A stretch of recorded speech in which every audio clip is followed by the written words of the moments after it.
یکی از سبب هایی که گناه را میریزانده فضل العلم و العلماء، علم آموختن و با علما رفیق بودن.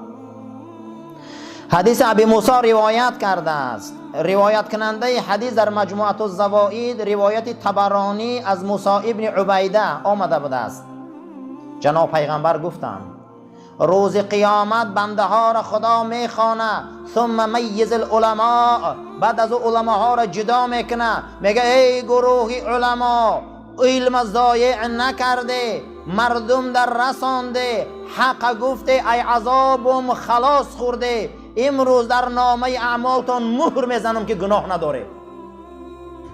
هر علمایی که علم ضایع نکنه، حق گوه، راه رسول اکرم مردم در نشان تیه صلی الله علیه و سلم، روز قیامت هم مهر میزدی که تو گناه نداری. در دیگر روایت آمده است که پروردگار روز قیامت میگفته است کسی که علمی منه، کسی که نعمتایی که در شما دادم او را هر آینه ضایع نکرده، علم دادم تا دانش دادم تا ضایع نکرده، مردم در رسانده، این دانسته باشه که من برای شما مهر مغفرت میزنم، همه گناهاتون علما میبخشم، ولا ابالی، پروا ندارم. علما در این شبها باید مردم در حق گوه. علما باید پروای دنیا نداشته باشه. دنیا ایم دنیا داره، علما باید آخرت آباد کنن. علما باید کجا را آباد کنن؟ آخرت شد. حضرت امام سفیان ثوری را پرسیدن که علما کیست؟ گفت کسی نفس خار کنه، کسی نفس خار کنه، کسی عقلش راهبرش کنه، کسی علم چراغ دانه، کسی دنیا را پسی پا زنه، کسی رفتاری رسول داشته باشه، در جمعیت و خلق خدا ضرر نرسانه. و علما علما باید همین باشه. علما باید غم خانه و در غم یگان چی نداشته باشه، برای آنکه اگر غم ای را خورد برادرها قسم به خدا علم میمونه، ای علم واقعی میمونه. امروز آفت علما این معرکه گردی شونه، ای معرکه به این معرکه میگردن، نه علم خوب دارن دیگه، نه کتابی ساز میبینن، نه شاگردی خوب دارن دیگه. در همون معرکه اگر با یه علمای دیگه قدی بحث شود، با 4 عوام دیگه قرصک زنه، در اینجا نه که ابلیس رقص کنی شبیم با. همین سبب شد که علما پیشوا خود. علما باید بزم داشته باشن، علما باید شورا داشته باشن، علما باید چنین مسئله ها را مطرح کنن. امروز در کجا مانده علما که چنین مسئله را مطرح کنن؟ کجا در مانده مسئله را چنین حل کنن؟ جز از مرید جمع کنی و مخلص جمع کنی و جور از همون دیگر کارو. علما باید وظیفه رسول اکرم داشته باشن تا اینکه روز قیامت این مهر در نامه اعمالش زده شود. وقتی که غیر المغضوب علیهم خواندن که خدایا ما را اهل غضب نگردان، آمدن از عبدالله ابن عمر که اهل غضب کیه؟ گو علمای به عمل. هر علمایی که به عمل ما در الحمه و پناه طلب میکنیم. خدایا ما را از اهل او نگردان که پگه او جهنمی هم. سیمین اهل مغفرت رسول اکرم صلی الله علیه و سلم گفته که مؤذن ها هستند. ابن عمر حدیث روایت کرده که رسول اکرم صلی الله علیه و سلم گفتند که خداوند مؤذن چنان بخشش میتیه در گناهاش که به اندازه کجایی که آوازش رفته رسه. هر مؤذنی که صداش کمی قد بلند رو و رسه، به اندازه همین خدا گناهش میبخشیده. و یستغفر له کل رطب و یابس سمعه. امام احمد حدیث روایت کرده که هر جانداری خشک، هر جانداری تر، هر جانداری بیجان چیزی که صدای اذانش شنید روز قیامت در حق این شهادت میداده. یعنی که مؤذن ها از گناه پاک بدیان. در دیگر حدیث آوردگی بوده که روز قیامت مؤذن ها فی کثبان من ریح المسک، روز قیامت در تپه های مشک عنبری جنت بدیان که اون تپه ها میگه همین خیلی بوی داره که در بوی او میگه انسان ها از هوش میرن. جای مؤذن ها انا همون تپه ها ده بوده که تپه های دوخیش ای دوخی ها و خوشبویاش انگه تپه ها بوده. خدا ما رای آخرت هست. اسلام ما اسلام آخرت هست. اسلام ما آمد که آخرت آباد کنیم. ما خدا از آخرت هست. و فی روایت لاحمد یغفر له مد صوته و یصدقه کل رطب و یابس. امام احمد آوردگی بود است که برای نماز مؤذن مغفرت طلب میکنن به اندازه صداش در کجای میرسیدگیش هر یک چیزی خشکتر روز قیامت در حق این شهادتی میتیه، در حق اذانش. در دیگر حدیثی که امام ابو داود و غیری از محدثان روایت کردگی بود است که جناب پیغمبر صلی الله علیه و سلم فرمودند که اللهم ارشد الائمه واغفر للمؤذنین. پیغمبر خدا گفت بار پروردگارا امام ها را همیشه برای راست و رشاد هدایت کن و مؤذن ها را گناهاشون درگذر. کسی مؤذن میشده خدا گناه او را در میگذشته. رسول اکرم در حق اذانگاه دعا کرده بود است. از سعد ابن ابی وقاص روایت بود است که از پیغمبر خدا صلی الله علیه و سلم هر کسی برآورد مؤذن اذان گوش کنه و تکرار کنه، بعد از او گوه اشهد ان لا اله الا الله وحده لا شریک له و ان محمدا عبده و رسوله رضیت بالله ربا و باسلام دینا و بمحمد صلی الله علیه و سلم رسولا. همین گپ گوه پروردگار تمام گناهاشو میبخشه. در وقت اذان گپ زدن گناه های، باید ما احتیاط باشیم. همچنانه که پیغمبرت حضرت محمد مصطفی صلی الله علیه و سلم فرمودن هر کاری که شما میکنه ابلیس میبیاد دام خشم میمونه. تجارت میکنه او میبیاد قوقانش میمونه. زراعت میکنه قوقانش میمونه. زندگی را سر میکنه قوقانش میمونه. همه جا دگو این آمده قوقانش میمونه. چی کاری که مسلمان میکرده این قوقانش آورده میمونده. لیکن پیغمبر صلی الله علیه و سلم فرمودن که شما ایدام او چی خیل خلاص میشه میدونه؟ گفتن نه فرستاده خدا. گفت با شکر. با چی خلاص میشدین؟ کی ترمه میره؟ ناشکر. کی را زندگیش کلید میشن؟ ناشکر. کی آقی پدر میشن؟ ناشکر. کی انسان دستیسه کار میشن؟ ناشکر. تمام جنایت دنیا، تمام بی‌معنیگی دنیا، تمام خار شدن ها این ناشکری است. المنت لله که در این میکده باز است. 1000 بار شکر که این منبر مسجد آباد است. 1000 بار شکر که در اینجا اگر صدها نقطه ابلیسی باشن لیکن 2 تا نقطه رحمانی هم که باشن جوابی همش میتیه. برای آن که رحمت خدا، هدایت خدا به صاحب نیست که هر کس به هیچ تیان شد. بعض انسان ها قطعی بهترین انسان ها زندگی میکنن، جوره میشن، رفیق میشن، دوست میشن، رفت آم میشن کو، لیکن از هدایت او استفاده نمیبرن.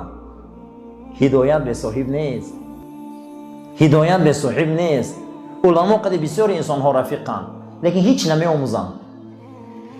من همین انسان ها همین خودمون قیاس کنیم که ما قد یک قاری داملو قد رفیقیم از همه چی آموختیم، چند علمی هم را گرفتیم. معلومه که ما اهل هدایت نیستیم. ولی هدایت به صاحب نیست که بیایه و مقصد دیگه ما در همین تتیان هدایت ایقفاش میشی. اذکر الله کاری هر اوباش نیست. رومی میگه این یاد خدا و ذکر خدا و این شب زنده داری این کاری هر اوباش نیست. خیزه کنه ارجعی هم کاری هر قلاش نیست. هر خی آدم تراویح اومدن نمیتونه. هر خی آدم 20 رکعت تراویح خوندن نمیتونه. ختم گذاشتن نمیتونه. شما گمان کرده میگه هر خیل رهزن و هر خیل مقصد دیگر دقل هم شما راستو چیکن میگن و لایق درگاه خدا های. هر خیل خلاش خیال کرده اینجا بسعیبه های. اینجا کی میبیا؟ الله اعلم بالمهتدین. خدا میگه من میدونم کی هدایت مییابه. خدا میگه من میدونم کی به درجه های کمالات میرسه. خدیجه مادرمون دید که در آینده چهره رسول اکرم ده بزرگی های. پیغمبر هیچ چیز نداره، تمام ثروت رسول الله داد. دانست که آینده من درجه را چی مییابم؟ اطاعت همین مرد. نگیم قطعی پیغمبر صدها انسان اون وقت دوست و رفیق بودن، هدایت نیافتن. ابوبکر صدیق هدایت یافت. خدیجه مادرمون اولین زنی بود که به سرعت دوید، مال و پولش فدای دین رسول الله کرد. از پیغمبر فرزندای به دنیا آمدن، همشان اسلام دریافتن، مردن، اما فاطمه زهرا زنده موند. خدیجه را همسفرش و میگرفتگیش و در نکاح میدراوردگیش میلیونر و میلیاردرهای عرب بود همه زمان. اما چرا رسول الله را انتخاب کرد؟ دانست که در آینده این شخصیت آدمی چی ای؟ بزرگ ای. و وجدک عائلا فاغنا. ای پیغمبر تو یه پالوچ بودی ثروتمندت کردم. عائل گفته چی را میگن؟ به ثروت هیچ نداشتی، با واسطه کی کار کرد خدا؟ خدیجه مادر ما. برای همین خوشا به حال انسانایی که هدایت دریابند. هدایت به صاحب نیست قسم به نام الله.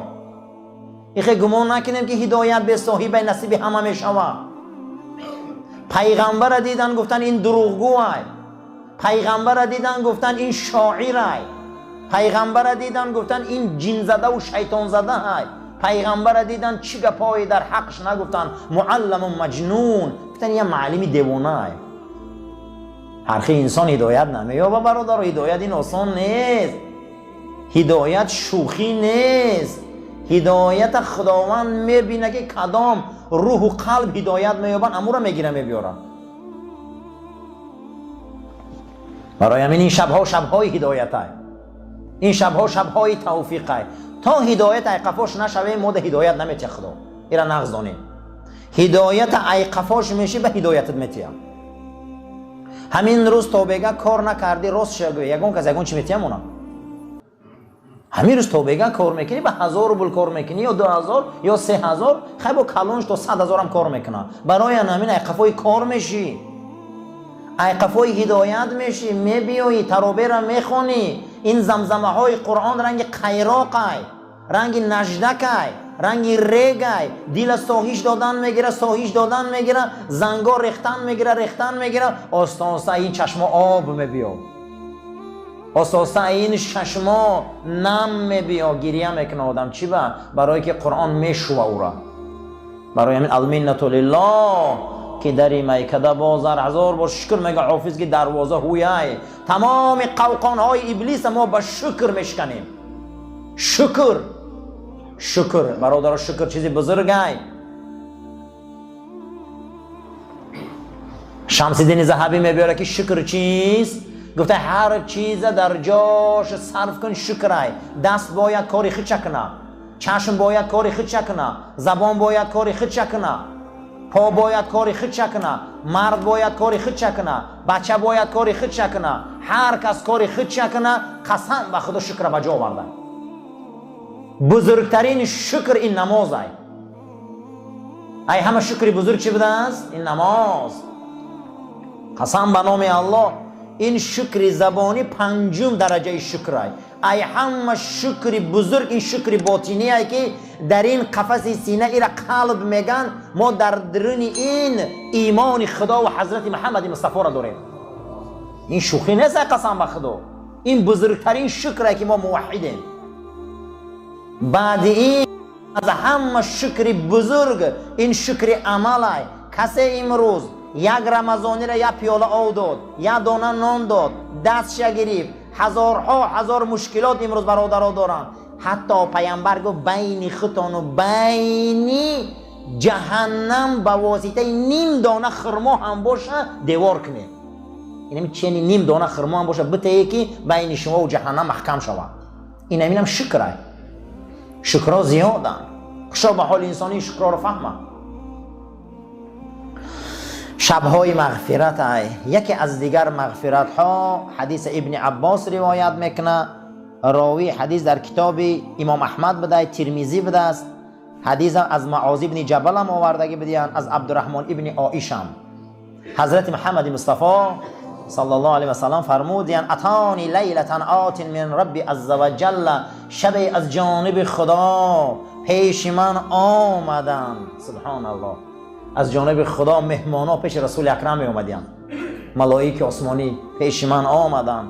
گفتن یا محمدو ای محمد صلی الله علیه و سلم اتدری فیما یختص ملأ الاعلی، فیما یختص ملأ الاعلی، ای محمد صلی الله علیه و سلم میدانی که همسایه خدا در کیای جدا کرده های خدا؟ میدانی که در او همسایگی پروردگار و قطع پیامبران میدانی کیای خاص شده جدا شده؟ گفتم بله میدانم. آن کسایی که آن عملهایی که گناه میریزونه و پاک میکنه. بعد از او گفت کنیک بنابر که برای ما چیه او؟ گو گناه میریزونه.